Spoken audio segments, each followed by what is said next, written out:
What's up, Fins fans? It's your boy Jeremiah Hensley coming back to you for FL Teams to talk a little Miami Dolphins football prior to our Fish taking the field in Week 11 at home versus the Las Vegas Raiders. Hope you all enjoyed your bye week. You know, the 1 week a year that all of us get to enjoy a Sunday without stressing out about how the game's going to turn out or getting all drawn into that. We can actually disappear from the NFL for 1 weekend, and I certainly hope that you enjoyed it, because I'll tell you, especially I know who enjoyed it, had to be the entire Miami Dolphins team.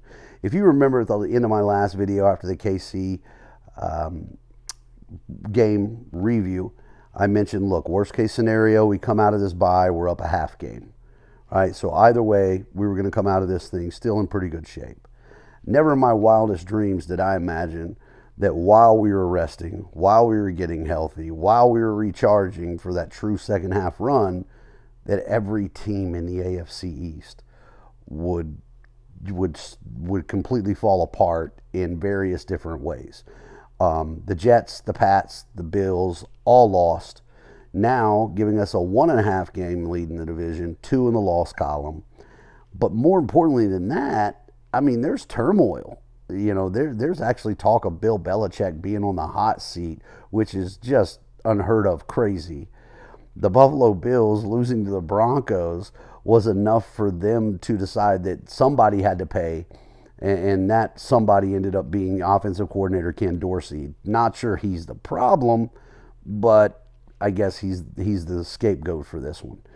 And, the Jets are the Jets. They're staying in where they're at. I just don't. Zach Wilson's never going to be the guy that's going to elevate them to the level that it's going to be something that you have to be too concerned about. Truly believe that. So, while, and outside of that, you had other teams within the AFC, which hopefully we're jockeying for playoff spots with, who also had big losses. This single-handedly, it may be the greatest bye week in Miami Dolphins history. I mean, we've been having a great year, still fighting at the top of this, but to have your bye week fall that way, I mean, that's just the football gods smiling on you, and I'll take that, because a lot of times the Dolphins fan, we got to wonder whether they like us or they don't. This year they gave us a little something on our bye week. Now, while all of that was going on, the Miami Dolphins got healthier, rested, had an extra week to prepare. I hope an extra week for McDaniel to review game film of the games where the offense has been neutralized and figure a way around that. I do think that he's very intelligent when it comes to scheming on the offensive end, using the tools that you have. I have faith that he's going to figure that out.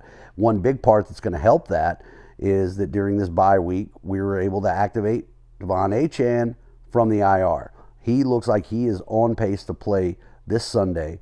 The offense is explosive, and we know that on all levels. But when Achane went down, there was a little bit of that explosiveness that was gone. I had high hopes for Jeff Wilson when he got back, that he was going to jump in and be a part of this, and him and Mostert be a nice 1-2 punch. It hasn't really played that way. But during this bye week, we've gotten a chance for Achane to get back healthy, activated. Looks like he's going to play on Sunday, so that's fantastic news. Jalen Waddle's as healthy as he's ever been. The offensive line has been banged up a little bit. Heck, we even had time to bring in some offensive guards to work out and a couple cornerbacks, mid-season, to see if there's somebody in there that might be worthy to have that depth, because that's, again, the NFL's about being healthy. The greatest attribute you can have is being healthy. So being prepared for that. And and look, the bye week was so relaxing for the Miami Dolphins that Tua decided to get cornrows. I mean, he just went completely, he changed the hair up completely and got cornrows. This is the level of relaxation that the Miami Dolphins have gone through. And as a fan, I feel really good about this. We're coming into the true second half of the season.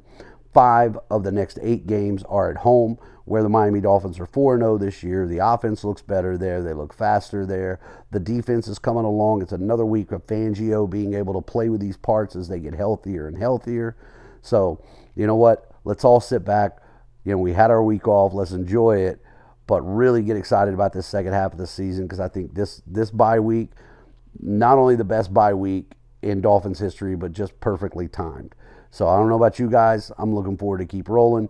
Log into FL Teams, check it out. All your Florida sports news, a lot of stuff going on. College basketball getting started, everything else. Your one-stop shop for all things Florida sports. Come check them out. You'll see me over there, Jeff Macalino, Isaac Edelman. And until then, fins up.